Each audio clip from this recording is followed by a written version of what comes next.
Hey guys, Samuel here from the Yes to Life show, and this time we're gonna prepare healthy brownies. And what are we gonna use for those brownies? Kidney beans. And I know it sounds a little sketchy, kidney beans in the brownies. I was a bit skeptical myself. I've done it now a couple of times and I gotta say it's awesome. The kidney beans got some protein in there. They make it really kind of soft and firm. You don't taste the beans at all and they go really well with the rest of the recipe. So first of all, before we start mixing anything, we're gonna roast the walnuts in the oven. So for that, I heated the oven to like 180 degrees. We're now gonna put the walnuts into a form. And I put them in the oven, leave them in there for 10 minutes until they're like a bit like crunchy. We get them out and then we start mixing everything together.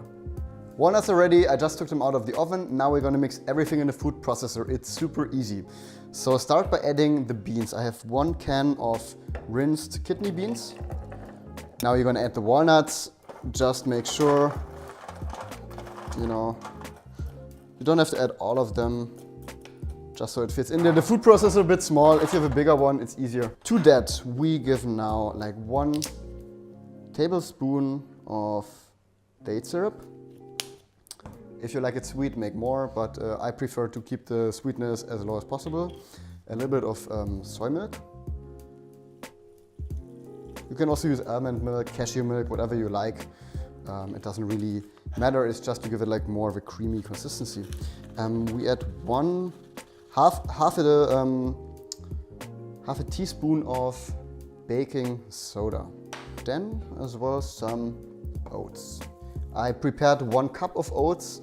Might use a little less simply due to the size of the food processor, but it is up to you. And then last but not least, I use sunflower butter. It can be any other type of nut butter. I will use like 1 to 2 tablespoons. Put it in there. And now we're gonna blend everything. You can also use cashew butter, almond butter, whatever you like. I just recently discovered sunflower butter, which I didn't even know existed, and I really love it. So, be creative, add your own flavor to it, but this one is really great. Now just press. Let's have a look inside. It does look good, it looks creamy. I can add the rest of the oats in there, and I will add a little bit more of soy milk.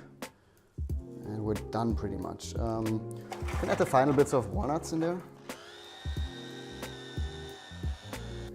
Okay, now I almost forgot, which is actually like the most important, one of the most important things here. We're gonna add, of course, some chocolate powder. I use like raw chocolate powder.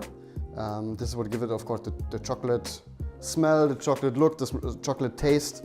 I advise you to use like 2 tablespoons. You can also use more.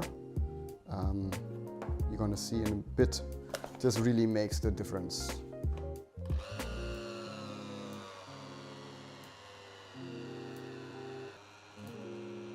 Right, I think we're done now. It looks pretty good to me. What we're gonna do now, we're gonna take a baking tray. We line it with baking parchment, I think it's called, baking paper, you know what I mean. And then in there, we're gonna add the dough. It's quite watery now, which is good.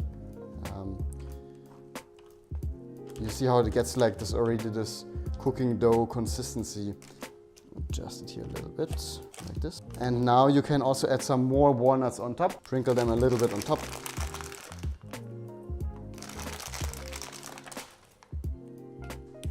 And we're ready to go.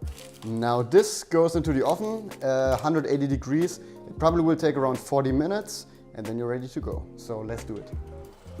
And there it is. Guys, I'm so excited. 40 minutes passed. I just took it out of the oven and there you have it. A super delicious vegan gluten-free brownie that is like made out of good ingredients. I'm gonna take it out of the form like this. And this is where you can start cutting it. I mean, look at it. It looks so good. Almond smell. No, it's walnuts, it's not almond. I will top it off with a little bit of coconut. I love to serve it like this. It also looks just nice. Voila, let it cool down a little bit and then you can eat it after half an hour. One thing I discovered is that the next day they taste even better because somehow like the consistency gets better, the flavors kind of settle down. So if you can, wait for the next day to eat it or like leave something for the next day and you're gonna love it. I hope you like this recipe. There's more coming up soon. Stay tuned and subscribe to the channel. See you next time.